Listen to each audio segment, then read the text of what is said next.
munduak ematen dituen buelta. Hori da, bai.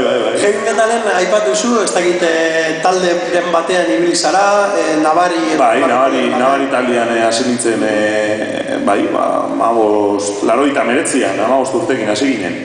Bai, eta gero, bueno, denbora jonala paretzen joenaz. Paretzen joan zara, ez da, egian pizkatxo bat, bai, lasaitzen, hori da, bai.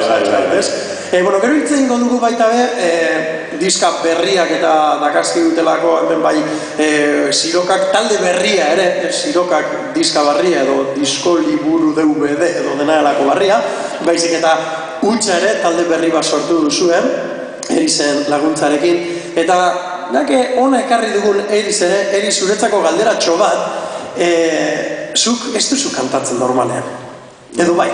Bai, utzan be bai apurbetak kantatzen dut, eta dauzkat beste pare bat talde nun abeslaria naizen. Bai, baina zure fuertea bere zein da? Kantua, gitarra, edo pianoa, edo heavy metala, edo...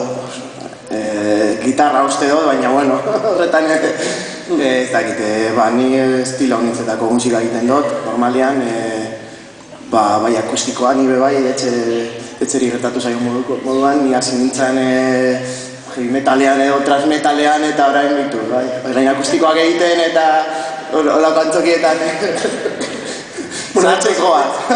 Etxek esan du nagusi egiten doa zela, ez dut usta inbesterako izango denik, baina Eriz, zu gainera itzein dezagun pizkatxo bat eta labur zuen iragana, nola dit esatearen, iraganen inguruan zu ere, beste talde batzutan ibilikoa zara, beste ez dakit Amaiurren edo ibilitakoa zaren, Erromeria talde batean, eta, imaginatzen dut, Erromeria talde baten egotetik, horrelako utza bezalako musika utza horretara joatera, gizon desberdintasuna gongo dela, ez da? Bai. Gainera hori, lasaitasun aldetik hori da gizon ezberdintasuna. Bai, Amaiur zen talde bat nun bazakit.